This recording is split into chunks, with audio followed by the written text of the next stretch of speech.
Greetings, radio friends round the round world. The Back Home Hour tonight will be a memorial service to the 5 missionary martyrs who gave their lives for Christ and His gospel just 1 week ago, seeking to reach the savage Auca Indians in the jungles of Ecuador.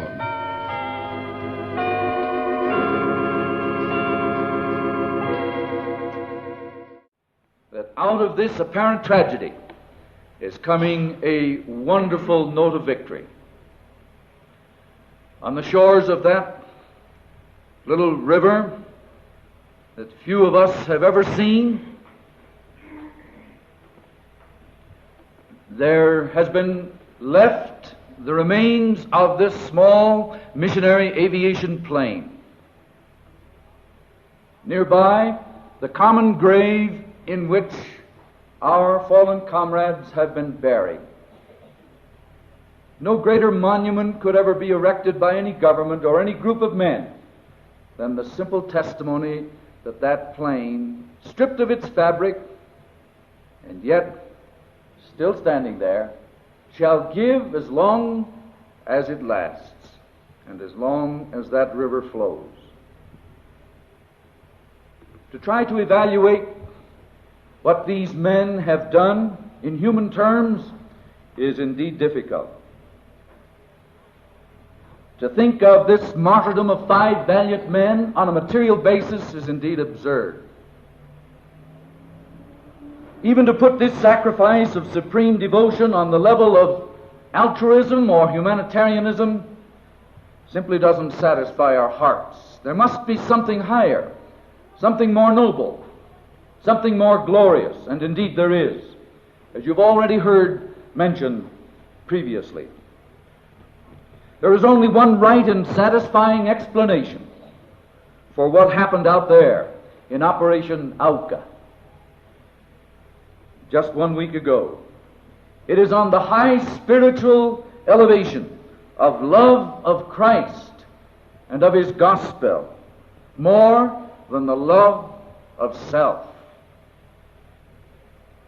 In this is the lesson that shall be ours and the world's, as long as the names of these 5 men shall live in our memory.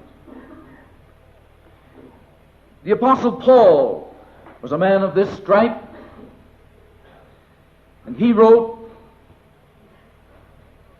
"For I am now ready to be offered, and the time of my departure is at hand. I have fought a good fight. I have finished my course. I have kept the faith.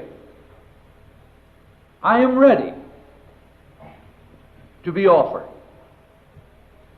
Certainly this morning, and by what we have gained from the radio and press notices of Ecuador, and we owe a debt of gratitude to the press of this country, and to the world for that matter, to the radio and the television of the United States and elsewhere, surely one thing has stood out, and that is the word preparation. It was so sincerely the desire of the wives, transmitted to us by this thin but effective thread of jungle radio network communications, that the world should understand this was not a happen chance, this was not an accident, this was not an improvisation, but this was something entered into with full knowledge, full understanding of the possible consequences, and certainly of the danger involved. These men were the category of the Apostle Paul. They too could say, "We are ready, and we are ready to be offered up." Abe Vanderpoy, our field director, just returned from Shelmera, where with Harvey Bostrom and with others, he has spent this past dramatic week, shall I say, but it's far more than that. Just to give you an idea of the thinking of these men, before they went out, sitting by the little organ, the little reed organ out there, in one of those jungle homes to which they had gladly gone without any sense of sacrifice, but joyously, They sang these words together, the well-known tune of Finlandia. Beautiful words of Christian challenge and consecration, which were sung by the fellows before they set out for Auca territory.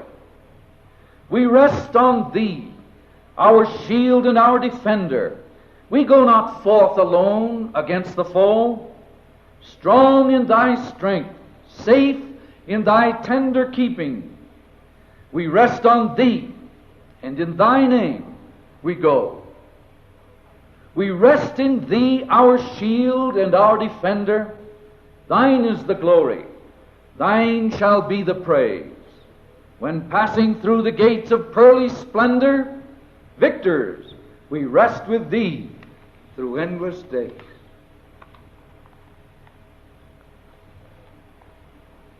We are ready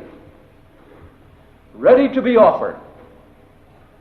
There is a courage that is born in the moment of emergency that perhaps each one of us thinks he possesses.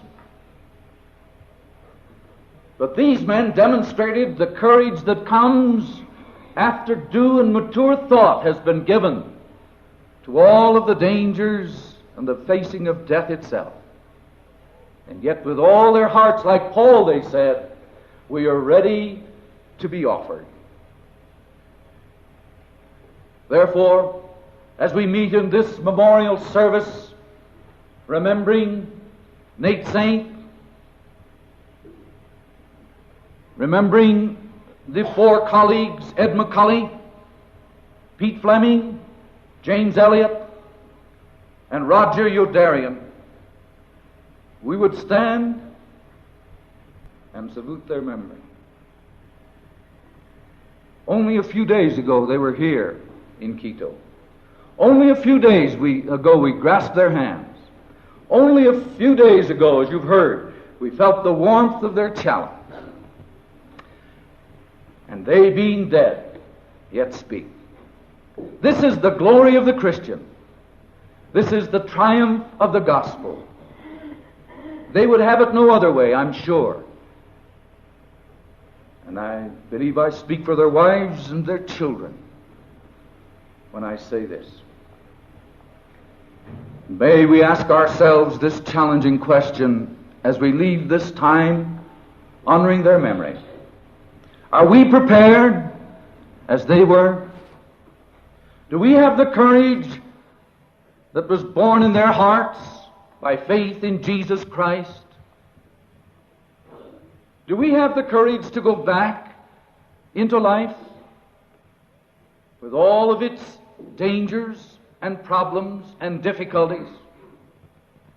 The only way that we can face life prepared to be offered up is to know the same Christ that they knew personally, intimately, with all the hot devotion of their hearts. Young men, strong men, trained and prepared men. The world will ask the question, were they fools to throw away their lives? They knew what they were doing. And if they had it to do all over again, knowing them as we do, we know they'd go right back. A newspaper reporter called me by radio phone from one of the cities of the States, as so many have during the past week. And she asked the question rather timidly, now I suppose that these have died. No one else will dare to go back into the Auca territory. And I was happy to say as a Christian, for this they went, and for this they died, and for this still others will go. And may the Church of Jesus Christ be challenged as never before. I had the privilege of speaking to one of the men on television in the States in a two-way conversation. And he asked the question, and how can it be that these people, so far removed from our civilization, as Nate said, back in the Stone Age of thinking, how can they ever be evangelized? And God again gave the answer. They have a heart. And as long as they have a heart, God can reach it. This is the challenge.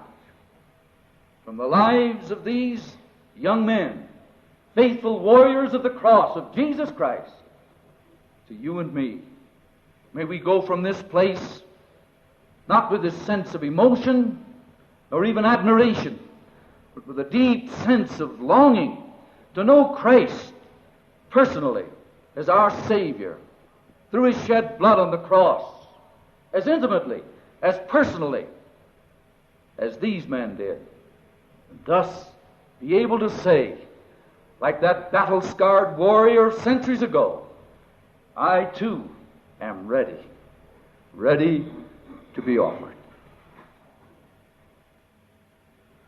We rest on Thee, our shield and our defender.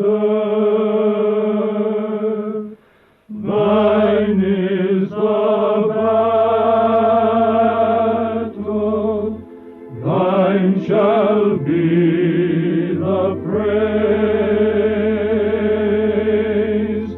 when passing through